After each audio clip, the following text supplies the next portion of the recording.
All right, so again, we are here today to have our discussion regarding our 3 works in translation, The Sorrows of War, The Story of Zahra, and Waiting for Godot. One way I want to get us started thinking about this discussion is in regards to the way the language is interpreted through the story. As we notice in all 3 stories, they use local language. So I'm going to pose the first question to get us started in the discussion. How does the use of native language affect the way that we read or interpret the story? Sadaria, why don't you get started? I feel that since most of the text is in English, like leaving some of the native language in there makes you still remember that you're like this is the native tongue. Okay. It helps you feel more connected in a way, so you won't feel like it's an entirely American story. Sure. Any other responses? Go ahead, Seth. Or Sarah. It could make you feel like you're a part of their family or a part of their culture, and even though that you may not know what the word means, but like in the story of Zahra, they told you like the food they had, so it just makes you feel like you're one with their culture. Gives you a different perspective. Okay. Changes perspective. Dana, what you got, sir? I feel like maybe with the use of language, obviously from the original language, might help because since it is such a different culture, especially with things like the really extreme cultural customs in the story of Zahra and even the absurdist theater in Waiting for Godot, it kind of helps us ground back in reality that for someone else's culture this is completely almost normal. Okay. Kathy, you had something. Go ahead, ma'am.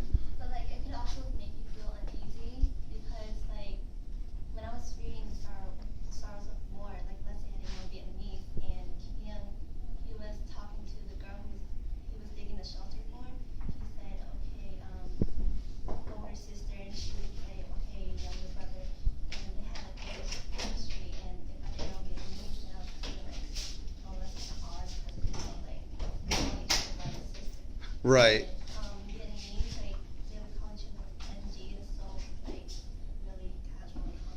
Okay.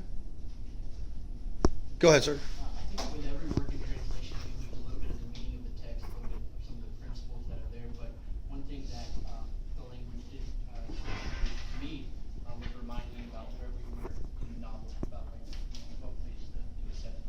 Okay. What questions did you guys have as you were exploring through these novels? What questions did you kind of come across that maybe are culturally focused or language based or even storyline based? I mean, do we see a lot of connections between these 3 stories? Because clearly they come from 3 different points on the earth. So how does it really affect the way, or how does it affect the connections we make between these 3 stories? Oh, go ahead, sir. So I guess on the line of questions, the 3 stories take place in completely different settings, and they all have their own different levels of tragedy. Like with Waiting for Godot, it's over a lot of trivial things.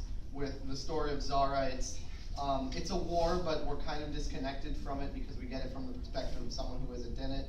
And then with the Sorrow of War, we have obviously another war, but it's seen from the perspective of someone who is really in it, and also the aftermath.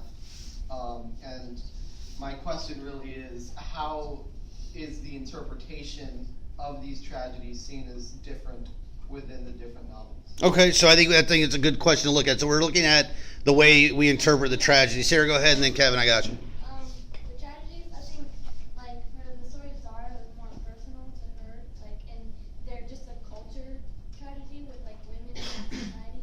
And then with the war, I feel like it was more worldwide, because with American soldiers, if they read this, I feel like they could relate, and they're how they became after the war, how they would never be normal again. Kevin, go ahead, sir. They all kind of tie into existentialism. And the Okay. fact that all of them they don't really care about life, or they kind of see life as it's already been given to them, and it's kind of over at that point. Like Zahra, she's like, I'm done with this, and King drinks his problems away and writes, and just doesn't really care too much. And Okay. Yes, ma'am. Waiting for Godot, waiting. Yeah, the quote unquote pointless waiting. Go ahead, B. I'm sorry. I was not in regard to your Okay. Like how the you know, like the different parts of the world. But I feel like all of the books made you feel kind of like more. Well, it made me feel more appreciative of like our Western civilization. Okay. Because I mean, like even in the story of Zahra, like women aren't. They're not.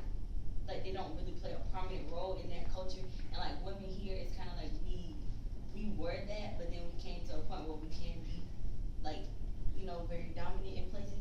So I Okay. feel like in many of the situations, like it made me feel like more appreciative of what we have in America. Very cool. Other comments regarding cultural awareness, maybe?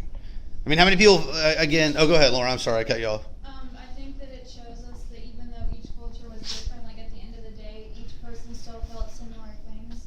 And like even though in the story of Zahra, like her personal problems, in other places I think women would feel the same way. And it just shows you that humans